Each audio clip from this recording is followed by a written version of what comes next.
It was a day that began with the promise of forever, the kind of day that so many dream about, their wedding day.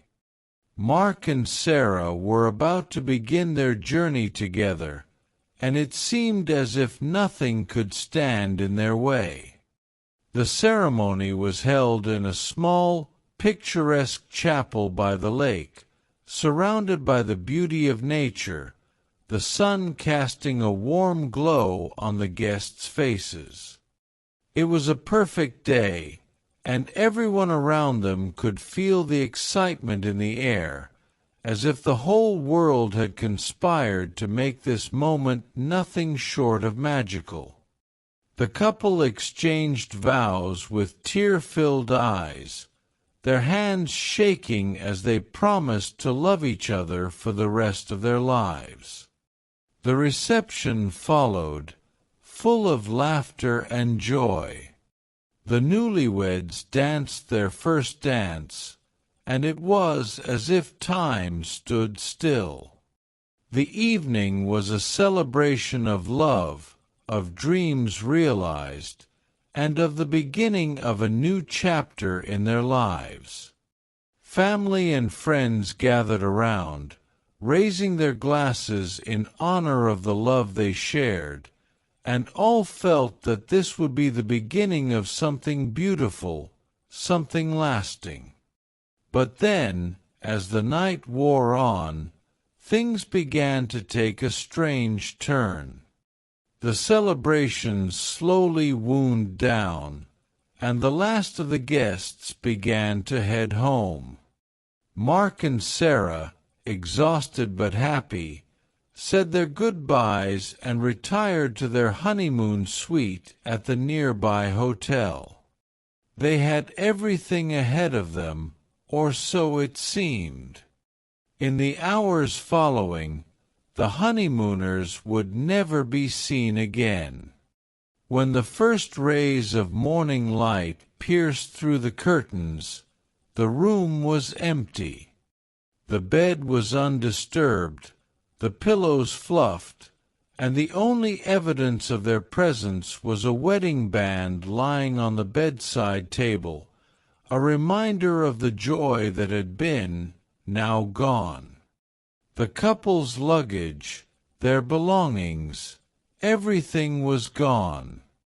The staff at the hotel found nothing suspicious. The couple's car was parked outside the hotel, untouched, and the front desk had no record of anyone checking out early. Mark and Sarah had simply vanished. The family, frantic with worry, immediately reported the couple as missing. Local authorities were contacted, and a full search began.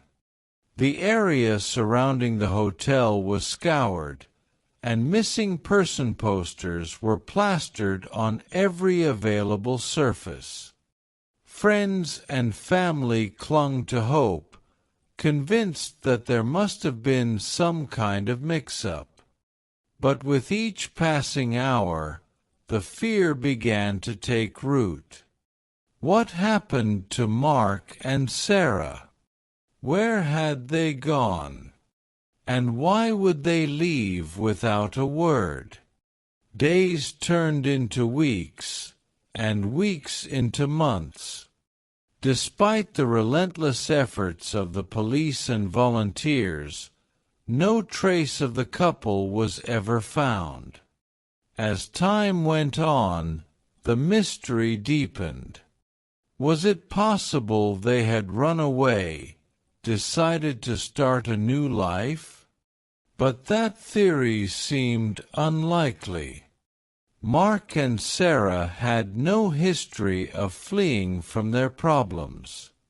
They were close to their families, had steady jobs, and their love for each other was the stuff of legends. Something didn't add up. Some began to wonder if there had been foul play involved. Rumors began to swirl about possible enemies, debts, or even a dark secret the couple had been hiding. But nothing concrete ever surfaced, and the case eventually went cold. Over the years, their families tried to move on, but the void left by their sudden disappearance never fully healed. The couple was always in the back of their minds, a painful memory that refused to fade. The authorities were alerted, and the investigation was reignited. With a renewed sense of urgency, teams were dispatched to the coordinates. They reached the area and were shocked by what they found. The house, though isolated and in the middle of nowhere, seemed well constructed, with modern amenities that seemed out of place in such a remote location. But the most bizarre thing was that there was no sign of the people who lived there. No one had registered ownership of the land. There were no records of who built the house, and no one had come forward to claim it. But that wasn't all. As the investigation continued, it became clear that the house wasn't just a random structure. It had been built by someone with a past, someone who had known Mark and Sarah very well. The name of the property owner was traced back to a man named Thomas McKinley, a business associate of Mark's from the early days of their careers. McKinley had been a part of a small startup company that Mark had invested in years ago. But after a few short years, McKinley had disappeared from the business world, leaving only a few scattered references to his name in old files. It seemed that he had vanished, just like Mark and Sarah, but now the connection was undeniable. The more investigators dug into McKinley's life, the more unsettling the picture became. It wasn't just the fact that he had built this house in a remote location. McKinley had connections to a secretive underground network, one that dealt with everything from illegal business dealings to illicit activities that could easily destroy lives. It seemed as though Mark and Sarah had been caught up in something far darker than anyone had ever realized. A breakthrough came when the authorities discovered a hidden room in the house.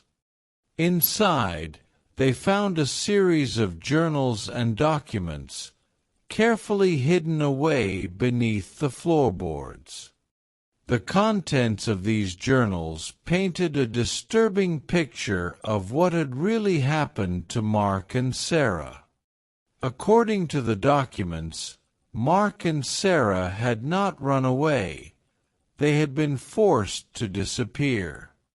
They had been blackmailed by McKinley and his associates, caught in a dangerous game that left them with no choice but to go into hiding. The journals revealed that Sarah had been aware of the danger they were in long before the wedding day. She had tried to warn Mark, but it was too late. The most chilling revelation came from a letter Sarah had written just before their disappearance. It was addressed to her family, and it explained everything in heartbreaking detail. Sarah described how they had been manipulated and controlled by people they thought they could trust. She wrote about the fear they felt every day, knowing that their lives were no longer their own. She apologized for leaving without a trace, explaining that they had done it to protect those they loved. But the letter ended with a note of hope, a promise that one day the truth would come out. And now, 12 years later, it had. As the investigation continued, more pieces of the puzzle were uncovered. The authorities were able to track down McKinley, who had been living under a false identity for years. They also discovered that he had been using his vast wealth to manipulate the justice system, bribing officials and evading detection for over a decade. But despite all of his efforts to stay hidden, the truth was finally exposed. Mark and Sarah's disappearance had been part of a larger conspiracy, a network of people who used fear and intimidation to control the lives of others.